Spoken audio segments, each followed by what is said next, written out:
Hello there, this is Sister Joy from Kenya. Today I'm your guest on Sister with the Word on YouTube channel, meaningful 5 minutes with Mommy Ray. Today's topic being a way out of domestic violence.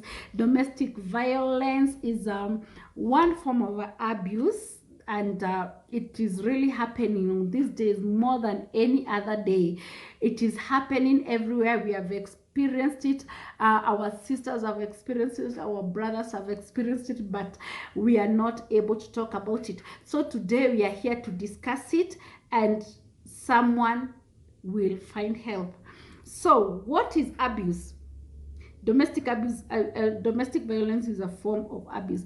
So what is abuse? Abuse is where the former or the current partner tries to control the other partner through fear. There are six forms of abuse. Physical abuse, there's sexual abuse, there are verbal and or emotional abuse, there's mental or psychological abuse, there's financial abuse, and there's cultural abuse. All these abuse, they can happen all together or one by one in phases. So today we are going to major in physical abuse, where we are going to discuss about domestic violence. Domestic violence or the physical abuse is where a man can fight, or he batters the wife, and it can result to physical injuries. It can result to psychological problems. It can result to the abused having self-low esteem, especially when it is done in front of the kids or the family. It can also lead to withdrawal, and it can lead to death, where a man physically or a woman kills the wife. So there are some red flags that you see when you will see that this is domestic violence in the house, or in that relationship. You will see a person, the abused, is not able to make their own decisions. They're not independent even to account for their finances. They're not independent to have friends. Like the abuser will control the kind of friends the abused is having.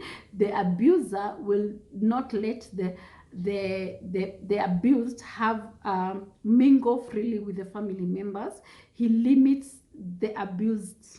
The abuser limits the abused. There's also the abuser uses words that you're not even supposed to use to someone, addressing someone you love or someone you care about. They use insulting words. And humiliates the abused in front of family members, especially children. And the person who's being abused, ends up being depressed, ends up with low self-esteem, ends up even killing themselves, because they have already lost their self-worth. This person have abused them, and they've lost their self-worth. I'm discussing this because I've gone through such abuse in my life. I was in a relationship for 12 years where there was a lot of domestic violence. There was a lot of verbal abuse. There was a lot of emotional abuse. I felt that I did not belong there. He made me believe that I was not good enough for him. He used to beat me in front of the children, and this really affected my children. I had to take them to boarding school so that they could not see what I was going through. I even attempted suicide 3 times because I felt I was not worth living. I was not worth being a wife. But I thank God that it never succeeded, because if it succeeded, who will be talking to you this day? I thank God for that. So how did I overcome? I overcame by gathering strength to move on with my life.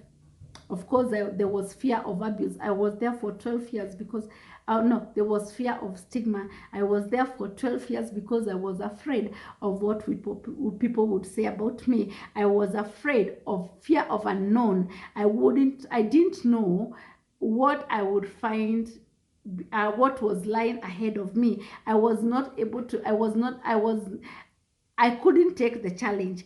I wasn't ready to take the challenge of starting all over again. But one day, my daughter spoke to me, and these words really hit me. And at night, I really cried to God. By then, I was not born again, but I cried to God and told Jesus, take over the wheel. I cannot do it anymore. I started reflecting where I'd come from. I couldn't talk to anyone. I couldn't confide in anyone.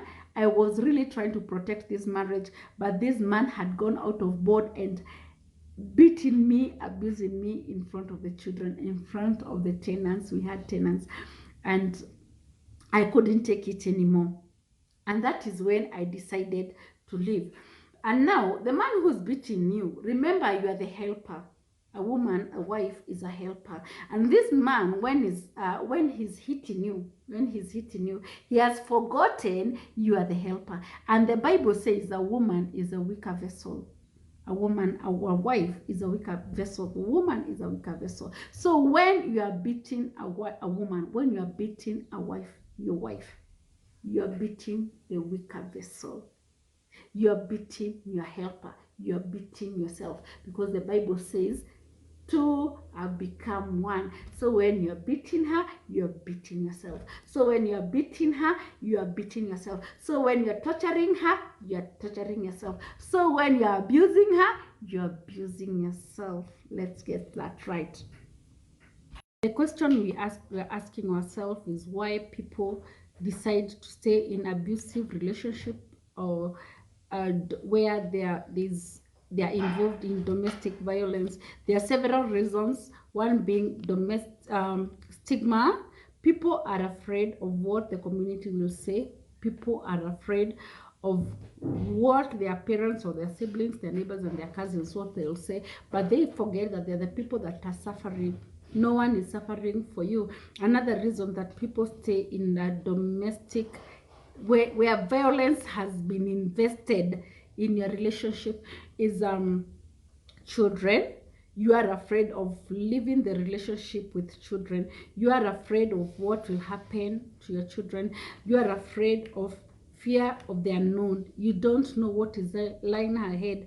Also, people are affected by low self-esteem. People are affected by low self-esteem, where the other party has made you feel like you are not anything good, you are not worth. So is solving the issue of domestic violence leaving the relationship alone? No, not at all. You only leave when you feel this threat of life. You only leave when it is the last resort. When you want to pray, you can go into prayers, especially when there's you know that it's like a spiritual thing. You go into prayers, but it is also safer to pray when when you're not with him. You can stay you can be praying from a safe distance. And if the abuser can agree, you can look for a man of God and pray for his deliverance. After the deliverance, all shall be well. But when things are too hard, I wouldn't advise any woman to stay in a violent marriage. Why? Or a relationship. Why? There is no marriage after death, but there is life after marriage. So my dear, my sister, my brother, if you are involved in domestic violence, I'd ask you, if it is to pray, pray when you're at a safe distance. If the man or the woman agrees to go for deliverance, we go for prayers. You can do that. It is also very, very, very helpful. Remember, Christ is the answer. Christ is the solution. He'll give us the solution in every mountain that we're not able to climb. We can ask him through faith to change things and turn things around for us. But in the meantime, if you are going through domestic violence and you've not confided in anyone, you've not talked to anyone, just find someone to talk to. because depression is waiting for you. Depression is waiting for you. If you have no one to talk to, there are so many lines, there are so many counselors online. If you don't want to talk to anyone that knows you, just email the people, just confide into someone, just seek solution. Solution is with people out there. People have gone through stuff and people have overcome. You will also overcome. God bless you. God bless you. This is Sister Joy from Kenya. Shalom.